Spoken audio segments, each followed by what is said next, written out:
اور اب ہم آپ کو سناتے ہیں ذوالکفل علیہ السلام کا قصہ۔ قرآن عزیز میں ذوالکفل علیہ السلام کا ذکر 2 سورتوں یعنی سورۃ الانبیاء اور سورہ صاد میں آیا ہے، لیکن دونوں سورتوں میں صرف نام مذکور ہے، مختصر و مفصل کسی قسم کے حالات کا کوئی تذکرہ نہیں ہے۔ سورۃ الانبیاء آیت 85 اور 86 میں اللہ تعالی فرماتے ہیں وَإِسْمَاعِيلَ وَإِدْرِيسَ وَذَا الْكِفْلِ كُلٌّ مِّنَ الصَّابِرِينَ وَأَدْخَلْنَاهُ فِي رَحْمَتِنَا إِنَّهُم مِّنَ الصَّالِحِينَ۔ اور اسماعیل اور ادریس اور ذوالکفل یہ سب صابر لوگ تھے، ہم نے انہیں اپنی رحمت میں داخل کر لیا، یہ سب لوگ نیک تھے۔ اللہ تعالیٰ سورہ صاد آیت 48 میں فرماتے ہیں وَاذْكُرْ إِسْمَاعِيلَ وَالْيَسَعَ وَذَا الْكِفْلِ وَكُلٌّ مِّنَ الْأَخْيَارِ۔ اسماعیل، یسع اور ذوالکفل کا بھی ذکر کر دیجئے، یہ سب بہترین لوگ تھے۔ ذوالکفل علیہ السلام کے متعلق جس طرح قرآن مجید نے نام کے سوا کچھ ذکر نہیں فرمایا،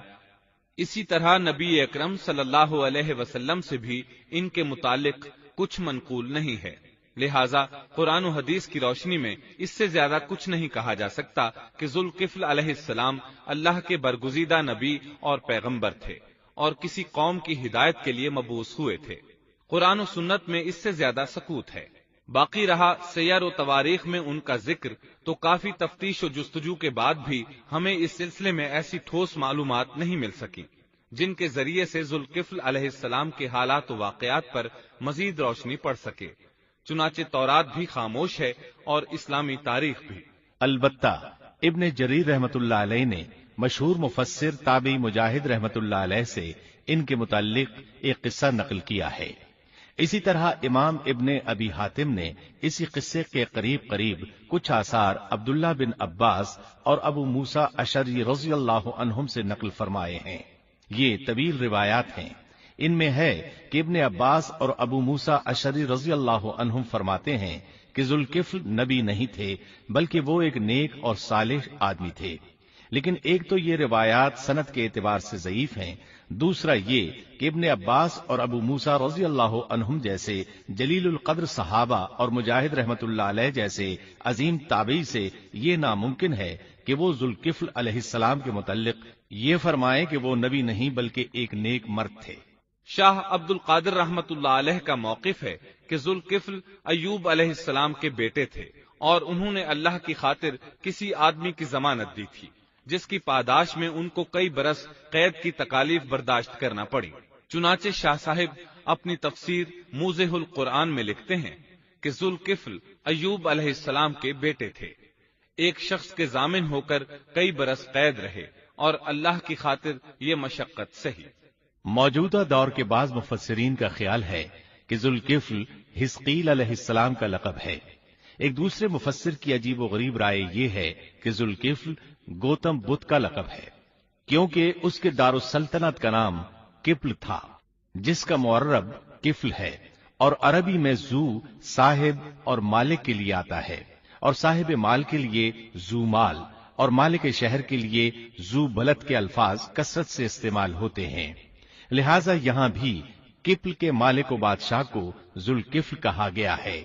اس مفسر نے یہ بھی دعویٰ کیا ہے کہ گوتم بدھ کی اصل تعلیم توحید اور حقیقی اسلام ہی کی تعلیم تھی، مگر اس کی موجودہ صورت دوسرے ادیان کی طرح محرف اور مسخ شدہ ہے، لیکن یہ اقوال قیاس و آراء سے زیادہ تاریخی حیثیت سے کوئی وقت نہیں رکھتے۔ ہم اس تعصب کے قائل نہیں ہیں کہ اگر صحیح تاریخ سے یہ ثابت ہو جائے کہ قرآن نے جن انبیاء کے صرف نام ذکر کیے ہیں ان کا مصداق فلاں برگزیدہ ہستی ہے، اور اس کا انکار صرف اس لیے کر دیا جائے کہ اس سے پہلے چونکہ ایسی بات کسی نے نہیں کہی اس لیے یہ قابل رد ہے۔ یقیناً ہم اس حقیقت کو تسلیم کرتے ہیں کہ تاریخی حقائق کی جستجو کا باب بند نہیں ہوا، اور آئے دن نئی نئی تحقیقات سامنے آ رہی ہیں اور جدید انکشافات ہو رہے ہیں۔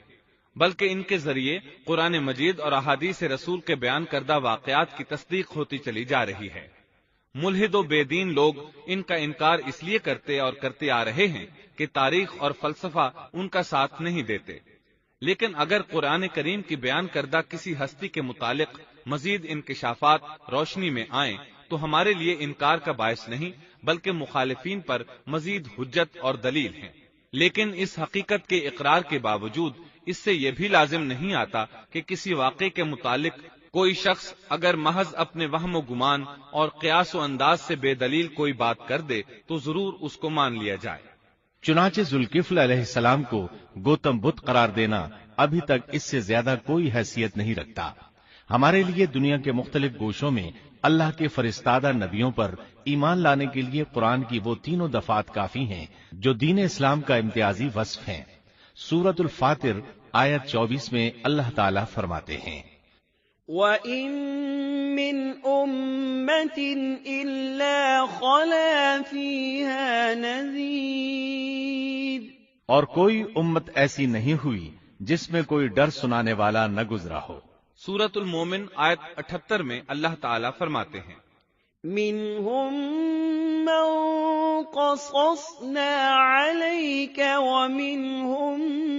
مَّن لَّمْ نَقْصُصْ عَلَيْكَ،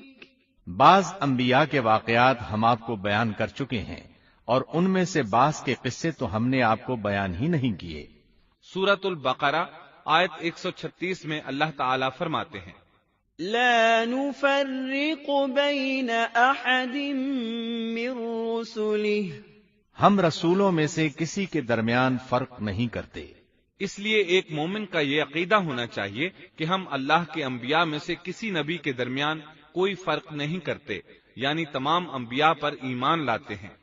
اس صاف اور واضح عقیدے کے بعد اگر ہمارے سامنے کسی ملک اور کسی خطے کے انبیاء اور رسول کے واقعات نہیں بھی آئے تو اس کے اسباب و وجوہات اور ہیں، لیکن جہاں تک ان پر ایمان لانے کا تعلق ہے وہ اختصار سے بھی کافی ہے، اور ان کی تفصیلات سے آگاہی ہماری رشد و ہدایت کے مقاصد یعنی اللہ پر ایمان اور نیک اعمال کے لیے ضروری نہیں ہے، خصوصاً جبکہ اللہ تعالیٰ نے ہم پر یہ حقیقت بھی قرآن مجید میں واضح کر دی ہے کہ نبی اکرم صلی اللہ علیہ وسلم خاتم النبیین ہیں اور تمام سچے ادیان کی صحیح اور حقیقی تعلیم کی تصدیق کر کے ان کو بلند درجات کے درجہ کمال تک پہنچانے والے ہیں، جیسا کہ سورۃ المائدہ آیت 3 میں اللہ تعالیٰ فرماتے ہیں،